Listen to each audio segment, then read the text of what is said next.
Smart Listeners, Anda masih bersama dengan kami dalam program Smart Happiness. Di pagi hari ini saya mengundang Anda yang ada di 8 kota jaringan Smart FM Network. Anda yang ada di Jabodetabek, selamat pagi. Boleh bergabung bersama dengan kami ya di program Smart Happiness di nomor 0812 11 12 959. Begitu pula Anda yang ada di Surabaya, Anda yang ada di Pekanbaru, Anda yang ada di Balikpapan, kemudian Makassar, Manado, dan juga Banjarmasin. 0812 11 12 959 bisa menjadi link Anda atau Anda bisa bergabung di YouTube channel Radio Smart FM. Kita masih membahas sebuah topik yang ini luar biasa sih, karena kalau dibilang kuasa ilahi iya begitu ya, tapi juga butuh effort dari kita sendiri begitu untuk menentukan, untuk mengusahakan seperti apa orang yang kita inginkan, seperti apa orang yang kita mau menjadi soulmate kita. Dan di kesempatan pagi hari ini kita bahas bersama dengan Pak Arfan. Izin Pak Arfan, mungkin pertanyaan saya di sesi sebelumnya, apakah ini bisa ditumbuhkan dari desire, intimacy, kemudian komitmennya itu hingga akhirnya kita bisa menjadi soulmate begitu. Apakah bisa ditumbuhkan dan mengapa itu juga bisa hilang Pak Arfan? It takes to tango, gimana cara menjaganya gitu ya? Silakan Pak Arfan. Ya, terima kasih banyak ya Tasya ya. Jadi ya ingin saya katakan soulmate itu sesungguhnya ada dua peran di sana ya. Yang pertama adalah peran Tuhan, Hmm, gitu ya. Kalau saya ingat eh, saya pertama kali bertemu dengan istri saya itu 28 tahun yang lalu, wow. ya. Dan pertemuan itu adalah pertemuan yang sebetulnya tidak ada jalannya sih sebenarnya. Hmm. Kan biasanya kan kita ketemu sama teman itu kalau Tasya ketemu suami, suami itu teman-teman apa itu? Teman pergaulan. Nah, iya kan, teman pergaulan kan. Mungkin teman sekolah Mm-mm. misalnya kan. Sekolah itu bisa di SD, SMP, SMA, di kampus gitu ya. Mm. Baik itu satu level dengan kita maupun di bawah kita, kan Mm. bisa begitu. Atau misalnya saya kan juga aktif ya di mahasiswa dulu saya aktif sebagai wakil ketua Senat, wakil ketua BPM, ada ketua ISAFIS, ada berbagai organisasi yang saya ikuti itu misalnya saya ikut organisasi alumni JEL, Japan Airlines. Saya dapat beasiswa kan ke Sofia University untuk belajar selama 2 bulan. Kemudian ada alumninya di situ.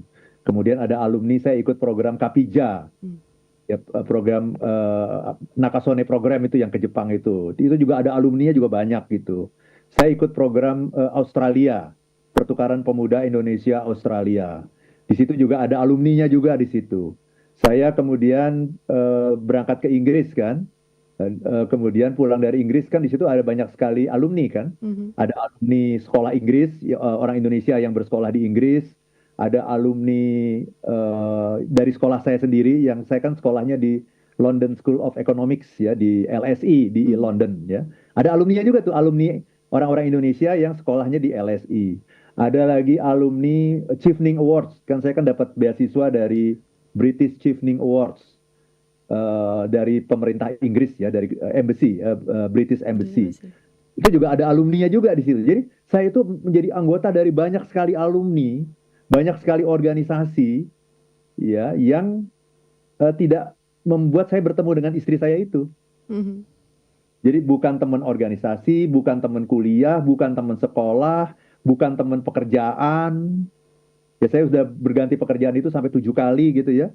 Bukan teman di pekerjaan, bukan klien juga gitu. Coba bayangin. Klien juga bukan, vendor juga bukan, teman di pekerjaan juga bukan, teman di kantor juga bukan, ikut kegiatan apapun bukan. Jadi nggak ada sebetulnya celah di mana saya bisa ketemu sama Santi, istri Mhm. saya. Itu nggak ada, gitu ya. Satu ketika, tapi begini, nah ini kalau dilihat dari sudut pandangnya Santi gitu ya, istri saya, ayahnya Santi itu, mertua saya, itu ketika Santi sudah mulai berusia 25-an gitu, sudah mulai merasa resah gitu karena aduh ini lebih bagus buru-buru menikah ya supaya nanti punya anak ketika masih muda dan seterusnya gitu ya. Jadi dalam keresahan tersebut ya, ayah mertua saya itu setiap malam itu sholat tahajud gitu. Mmm. Sholat tahajud, ya Allah tolong dipertemukanlah entah dengan cara apa gitu. entah dengan cara apa gitu, entah dengan jalan apalah, tolong pertemukanlah gitu dengan seseorang yang cocok dengan dia gitu. Dan itu juga sudah sebelumnya juga sudah dilakukan berbagai upaya juga gitu ya, dikenalin ini itu gitu ya, dan sejauh ini belum ada yang kena gitu. Tapi nggak apa-apa, berusaha dan sholat gitu, setiap malam itu sholat, sholat tahajud atau sholat hajat lah gitu setiap malam. Itu yang saya dengar dari istri saya gitu, dari sudut pandang istri saya. Dari sudut pandang saya, ya memang tidak ada jalannya gitu untuk ketemu, itu nggak ada gitu, bukan teman apapun gitu. Dengan berbagai organisasi yang saya ikuti, berbagai sekolah, berbagai pekerjaan, itu nggak ada jalannya gitu. Tapi suatu ketika, kalau saya boleh cerita sedikit gitu ya, ini saya ingin menunjukkan kuasa Tuhan itu di mana gitu. Ya, suatu ketika itu saya waktu itu sedang bekerja di sebuah kantor konsultan internasional yang kantornya itu di Jalan Sudirman. Setiap hari saya bawa mobil, setiap hari ya bawa mobil untuk ke kantor. Nah, pada satu hari mobil saya itu rusak. Mobil saya masuk bengkel. Karena itulah pada hari itu saya naik bis. Saya naik bis, ya, bis dulu namanya bis 213 tuh kalau teman-teman tahu tuh di tahun-tahun itu. Saya naik naik bis. Nah, di bis itu kebetulan saya bertemu dengan teman lama yang sudah lama sekali, mungkin sudah lebih dari 10 tahun nggak pernah ketemu saya. Sudah lebih dari 10 tahun. Namanya katakanlah kita singkat si A gitu. Mhm. Itu teman SMA. Dan teman SMA itu juga bukan teman akrab saya gitu, cuma teman kenal-kenal begitu saja gitu. Si A gitu. Nah, kemudian pertanyaannya, apakah saya mengenal Santi itu dari si A ini? Bukan. Bukan juga gitu. Jadi saya ngobrol-ngobrol sambil di dalam bis itu, kurang lebih 15 menit gitu, saya ngobrol dengan si A, kamu kerja di mana, dan seterusnya, dan seterusnya. Akhirnya ketemulah bahwa kita mengenal orang yang sama, yang namanya si B. Mhm. Saya Wow. kenal si B, si A juga kenal si B, dan B itu kebetulan teman kuliah saya, Mhm. yang juga sudah lama sekali tidak ketemu. Nah, kemudian saya minta, boleh nggak minta nomor teleponnya si B? Dikasihlah nomor telepon si B. Kemudian saya menelpon si B, gitu. Nah, dan itu juga berlangsung lama gitu. Singkat cerita pada satu hari, kita udah juga lama nggak ketemu, tahu-tahu B datang ke rumah saya, tanpa diduga dia datang ke rumah saya, kita jalan bareng pada hari itu, dan salah satu yang kemudian dia bilang ketika dia jalan bareng, yuk aku pingin kenalin kamu nih sama ini nih gitu. Ada nih yang pingin aku kenalin nih, orangnya cakep kok, ini putih, mandiri gitu. Keren kok gitu. Kamu mau nggak? Ya saya karena saya pada saat itu, saya baru pulang dari Inggris itu pada saat itu. Ya emang lagi kosong juga gitu ya, lagi ya oke deh, nggak ada salahnya kan gitu. Jadi seperti itu gitu. Dan akhirnya malam itu saya bertemu malam itu. Dan ketika bertemu itu kan pertanyaannya apakah love at the first sight gitu? Iya. Ya enggak, biasa aja ya, ya ngobrol aja ya, namanya namanya cari kenalan ya, namanya orang single cari kenalan ya kita ngobrol aja gitu. Kemudian setelah selesai gitu, terus si teman saya si B ini bilang gimana gimana gimana, boleh lah kita coba. Saya cuma ngomong gitu, oke lah nanti nanti aku coba deh gitu. Ya, cuma ya bukan love at the first sight gitu, itu semuanya melalui sebuah proses gitu. Mhm.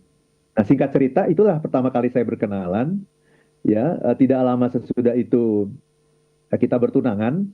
Itu waktunya hanya dalam waktu 5 bulan, 5 bulan kemudian sudah bertunangan, ya. Dan 3 bulan sesudah bertunangan kita menikah. Mhm. Jadi jaraknya itu dari mulai kenal sampai menikah itu hanya sekitar 8 bulan saja gitu. Cepat semuanya, lancar semuanya, cocok semuanya, oke gitu. Hanya dalam 8 bulan. Nah, kalau saya renungkan, kalau dilihat dari semua kegiatan saya yang banyak itu, semua organisasi yang saya ikuti dan berbagai macam kegiatan Abrek itu, tidak ada jalan sebetulnya saya untuk mengenal dia gitu. Tidak ada jalan gitu.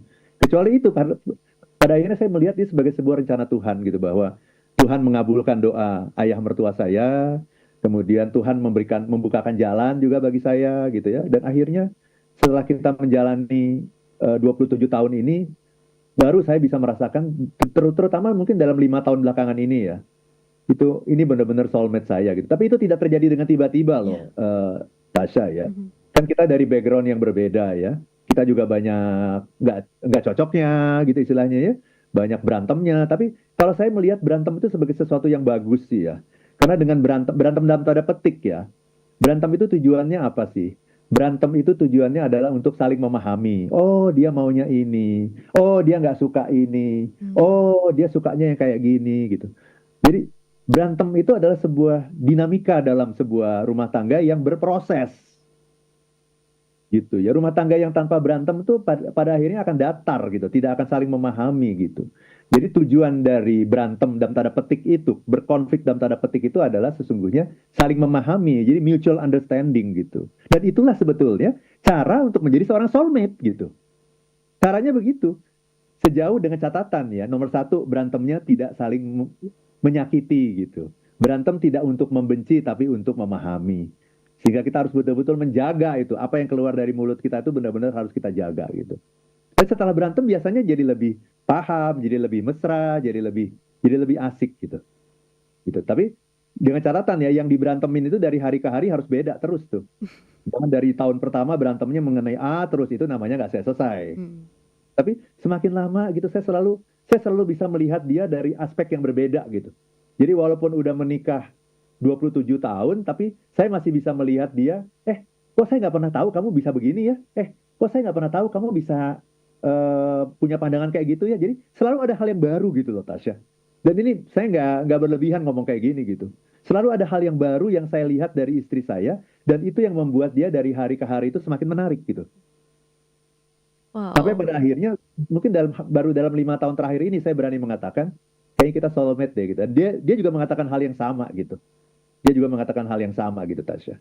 Jadi ini berproses gitu. Jadi ada tadi tangan Tuhan yang bermain, takdir Tuhan yang bermain, tapi tanpa adanya upaya dari kita untuk meningkatkan kualitas hubungan, kita tidak akan pernah sampai ke dalam yang namanya soulmate itu, Hmm. Tasya. Baik. Oke, wah saya perjalanannya masih jauh sekali nih Pak Arfan untuk sampai di titik itu. Ya kita Untuk jalani, ya kita jalani ya. Ya maksudnya ya namanya manusia dengan dua background yang berbeda ya, Mhm. pasti banyak ketidakcocokan. Ya, Pasti gak mungkin orang menikah itu cocok. ya. Pasti banyak ketidakcocokan. Tapi kalau kita punya niat baik, kita punya keinginan untuk memahami gitu ya, Mhm, mengerti. mhm, mhm. Intinya itu sih. Pingin mengerti, pingin memahami, maka itu kita lalui dengan penuh sukacita gitu. Walaupun yang namanya sukacita itu nggak harus tertawa ya. Mmm. Sukacita kita menangis gitu. Tapi kalau menangis berdua itu bahagia loh. Sekarang ini dia menangis sendiri. Iya. Udah seminggu ini menangis, menangis, menangis sendiri gitu. Mmm, Saya bilang, coba kita menangis, menangis berdua itu indahnya luar biasa mhm, gitu. mhm, Itu mhm, Tasya. mhm. Oke, baik. Pak Arfan kita jeda dulu sejenak, smart listeners, di kesempatan kali ini sekali lagi masih ada waktu ya untuk Anda bergabung dan ini sudah ramai sekali Pak Arfan responnya, nanti izin untuk saya bacakan di sesi selanjutnya ya. Dan smart listeners tetap bersama dengan kami jeda dulu sejenak untuk satu commercial break berikut ini. Smart Listener sesi yang terakhir masih bisa Anda bergabung bersama dengan kami di 0812 11 12 959 di sesi yang terakhir ini atau bisa juga bergabung di YouTube channel Radio Smart FM. Oke, Pak Arfan, izin mungkin di sesi ini adakah workshop atau mungkin Zoom yang akan Pak Arfan lakukan di mungkin ke depannya begitu Pak Arfan? Mungkin silakan jangan lupa untuk di-unmute dulu. Oke, baik. Terima kasih banyak Tasya. Ada 2 workshop yang akan kita lakukan dalam waktu dekat. Yang pertama adalah The 7 Laws of Happiness, 7 rahasia hidup yang bahagia. Kita akan lakukan di tanggal 4 dan 5 Oktober. Hmm. Ya, di hari Jumat dan Sabtu melalui Zoom. Jadi 2 hari melalui Zoom yang diambil dari buku saya, buku masterpiece saya, The 7 Laws of Happiness. Jadi silakan teman-teman yang ingin mendaftarkan diri ya untuk ini ya, bagaimana rahasia bahagia itu ada 7 gitu ya. Nanti kita akan bahas. Ya, investasinya Rp990.000, sudah termasuk dikirimin buku langsung ke alamat Anda gitu. Nanti ya teman-teman semua. Nah, yang kedua workshopnya offline nih, ketemu nih. Ini adalah workshop Leading with Happiness. Tadi sudah ada promonya juga ya. Leading with Happiness, bagaimana seorang leader bisa memimpin timnya dengan bahagia. Nah, Leading with Happiness ini akan kita lakukan di Hotel Fairmont, Jakarta. Jadi hotelnya keren, itu di Senayan ya, bintang 5 plus plus gitu ya. Jadi cukup nyaman lah untuk kita bisa belajar, ngobrol. Selama 16 jam Anda akan ngobrol bersama saya. Ya, nanti akan dapat banyak pembelajaran mengenai 5 happiness skills. Ada 5 loh, ada 5 happiness skills yang perlu kita miliki ya agar kita bisa menjadi leader yang bahagia gitu ya. Investasinya 6 juta rupiah, tapi kalau Anda mendaftar hari ini saya kasih special price diskon 300.000 jadi 5,7 juta rupiah. Ya, kalau Anda daftar di hari ini saja tapi ya 5,7 juta rupiah. Nah, silahkan teman-teman semua daftarkan diri Anda ke 0812 12345 949. Saya ulangi, ini nomornya gampang kok. 0812 12345 949. Itu, Asya. Oke, baik. Minggu depan ya Pak Arfan ya yang offline ya, yang Ya, bisa Anda ikuti Anda dimanapun berada, silakan bisa bergabung di tanggal 4 dan juga 5 Oktober 2024, Seven Laws of Happiness atau bisa bergabung di eh, Leading with Happiness yang akan tanggal berapa Pak Arfan? Belum diinformasikan yang Leading with Happiness? tanggal 16 dan 17 Oktober, 2 hari. Oke, Rabu dan Kamis. 16. Baik, 16 dan 17 Oktober di hari Rabu dan Kamis di tahun 2024 ini. Oke. Baik. Oke, Pak Arfan, izin mungkin ini beberapa respon dari Smart Listeners cukup ramai di kesempatan pagi hari ini. Ada Pak Alex dari Pontianak, cuaca cerah di sana katanya. Beliau ingat dengan almarhum ibu saya, walaupun ibu udah nggak ada, tapi ibu tetap di hati saya. Katanya untuk Pak Arfan semoga diberi kekuatan dan ketabahan ya. Dulu juga saya kehilangan ibu saya, Pak Arfan, ibu yang sangat saya senangi, kata Pak Alex. Pak Leong bergabung, katanya turut berduka cita Pak Arfan sedalam-dalamnya. Semoga istri tercinta, semoga almarhumah damai di sisinya. Kemudian Pak Yuda juga bergabung, Pak Arfan turut berduka cita, kiranya Pak Arfan dan anak-anak tetap diberikan kekuatan dan juga ketabahan. Pak Antonius dari Tangerang bergabung, turut berduka cita juga Pak Arfan, katanya kami doakan almarhumah diterima di sisinya dan Bapak serta keluarga dapat diberikan kekuatan dan juga ketabahan. Pak Rusdi juga bergabung bersama dengan kami, turut berduka cita di tengah suasana bela sungkawa kehilangan pasangan atau soulmate katanya. Terima kasih sudah bergabung. YouTube channel Radio Smart FM ada akun Pak Jawad Perfecto. Turut berduka cita yang mendalam Pak Arfan. Semoga almarhumah husnul khotimah, amin, dan mendapat tempat terindah di sisinya. Ibu Eti juga bergabung, betul kan katanya, jadi keluar air mata saya katanya. Turut berduka cita ya Pak Arfan, katanya semangat. Pak Kukuh juga bergabung, selamat pagi, Jumat penuh rahmat. Cinta sejati memang sangat berarti Pak, semoga istri Pak Arfan mendapatkan curahan ampunan, syafaat Nabi Muhammad SAW. Pak Arfan dan keluarga juga diberikan ketabahan dan berlimpah hikmah iman Islamnya. Terima kasih. The Kims juga berkomentar terharu, katanya Pak Arfan sampai meneteskan air mata, ternyata nggak cuma kita doang ya. Ini terasa begitu energinya. Akun Smart FM Manado, terima kasih sudah bergabung. Kemudian Chandra Hermawan turut berduka cita atas kepergian istri tercinta Pak Arfan. Sebuah dedikasi yang luar biasa di tengah kedukaan yang masih berkenan untuk share dan memberikan pelajaran untuk pendengar Smart FM. Terima kasih ya Pak Arfan. Kemudian akun Vanda Francisca, hai Pak Arfan, ikut berduka cita sedalam-dalamnya. Semoga almarhumah Santi mendapat tempat terindah di surga dan semoga Pak Arfan dan anak-anak mendapatkan kekuatan, ketabahan dan keikhlasan. Stay strong katanya. Akun Dendi juga bergabung turut berduka cita dan akun Pak Sasongko Toyota Spesialis turut berduka cita juga. Pak Arfan, keluarga gimana caranya untuk Pak Arfan bangkit dan move on setelah ditinggal oleh soulmate-nya Pak Arfan? Mungkin boleh berikan tipsnya karena ini juga sejalan dengan mungkin pertanyaan dari Ibu eh, Gaby yang juga mengucapkan turut berduka cita Pak Arfan. Semoga Pak Arfan dan keluarga selalu diberikan kekuatan dan ketabahan. Pertanyaannya, bagaimana tuh tetap kuat dan menjaga happiness Pak Arfan di tengah kehilangan yang mendalam? Silakan Pak Arfan. Ya, ini pertanyaan susah ya. Teorinya sih gampang gitu ya. Pertanyaan susah gitu ya. Saya selalu, ya kan yang namanya duka cita itu kan ada sebuah proses ya. Kalau saya pinjam dari Elizabeth Kubler-Ross itu kan ada 5 prosesnya kan. Mulai dari denial dulu ya, apa namanya, nggak mungkin ini terjadi gitu-gitu ya. Kemudian marah ya, anger ya. Kemudian setelah marah termasuk marah kepada diri sendiri gitu. Kenapa kamu nggak maksimal, misalnya katakanlah gitu ya. Kenapa ini kurang itu, gitu-gitu ya. Kemudian kan proses berikutnya bargaining. Bargaining itu kan apa namanya, coba kalau begini ya dulu, coba kalau begitu ya gitu. Itu masih ada gitu sampai sekarang ini. Kan ini baru seminggu ya saya itu ya. Jadi masih masih struggle di sana gitu ya. Kemudian eh, setelah bargaining kan proses berikutnya adalah yang namanya depresi kan, depression. Jadi udah nggak tahu lagi harus ngapain gitu. Saya udah nyampe juga itu ke situ. Udah nggak tahu lagi harus ngapain ya, udah nangis gitu ya. Ya itulah. Ya, tapi kemudian sekarang ini baru mulai berangsur-angsur, baru mulai masuk ke tahap yang kelima. Itu yang namanya acceptance gitu. Gitu. Baru mulai mau menerima, tapi kadang-kadang masih balik lagi gitu ke denial lagi, anger lagi, bargaining lagi, depresi lagi. Ya, kemudian baru mau bandulnya baru mau bergerak ke acceptance. Nanti kalau kalau Kessler itu ya, Kessler itu adalah muridnya dari Elizabeth Kubler-Ross, bahkan dia menambahkan ada tahap yang keenam katanya. Itulah yang namanya meaning. Hmm. Itulah yang namanya makna gitu. Dan katanya kalau kita udah sampai pada level makna, itu udah lebih stabil gitu. Tapi terus terang saya harus mengatakan, saya belum nyampe ke sana gitu. Saya belum nyampe ke sana gitu.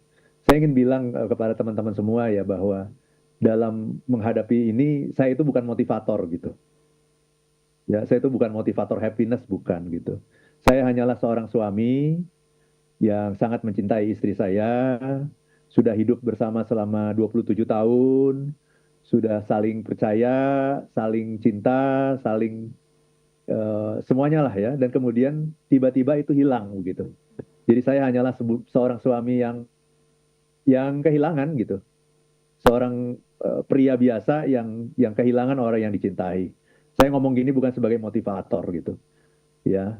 Saya ngomong gini bukan sebagai motivator. Jadi kalau saya ditanya bagaimana caranya, ya let it flow lah. Ya kita lihat aja bagaimana gitu. Saya lagi berproses gitu, dan pagi ini sebetulnya saya menguatkan diri gitu ya untuk berbagi kepada teman-teman semua gitu. Jadi saya tadi menguatkan diri, mudah-mudahan saya nggak nangis di sini ya.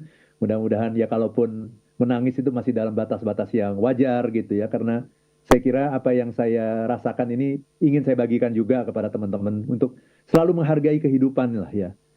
Kita nggak pernah tahu gitu ya, kita lagi menikmati, kita lagi berjuang sama-sama, tertawa sama-sama, tapi ketika ajal sudah datang, itu tidak ada yang bisa memperpanjang, tidak ada yang bisa memperpendek, karena itu sudah merupakan perjanjian kita dengan Yang Maha Kuasa. Bahkan sebelum kita diutus ke dunia ini, kita udah dikasih batas waktu gitu ya. Kalau itu yang saya pahami dari ajaran agama Islam ya, dan saya kira juga di banyak ajaran agama yang lain ya. Kita udah dikasih jatah nih, kita sekian nih gitu ya, usia kita gitu. Dan alhamdulillah kalau saya boleh mensyukuri 27 tahun yang sudah saya lalui, walaupun itu pendek ya. Kalau saya ngiri sama mertua saya itu bisa 54 tahun. Ibu dan bapak saya itu bisa 58 tahun loh. Sampai sekarang masih ada gitu, masih bersama gitu ya. Saya cuma 27 tahun tapi ya saya menikmati itu sebagai sebuah rahmat ya. Saya dipinjamkan oleh Allah seorang istri yang luar biasa. Dia sebagai istri saya bilang dia sempurna. Dia bisa melengkapi dan membuat saya menjadi lebih baik gitu, melengkapi saya, apa-apa yang saya nggak punya dia ada semuanya, lengkap semuanya. Sebagai tentunya manusia tidak ada yang sempurna ya, tapi sebagai istri saya berani bilang bahwa istri saya Heni Susanti, she's perfect, she's perfect. Baik, baik. Terima kasih Pak Arfan dan terima kasih Smart Listeners sudah bergabung bersama dengan kami. Dan kami harus pamit undur diri. Terima kasih. Saya Tasya Rustama dan Pak Arfan Pradiansyah. Ya, If you if wanna you be happy, happy, be happy. happy now.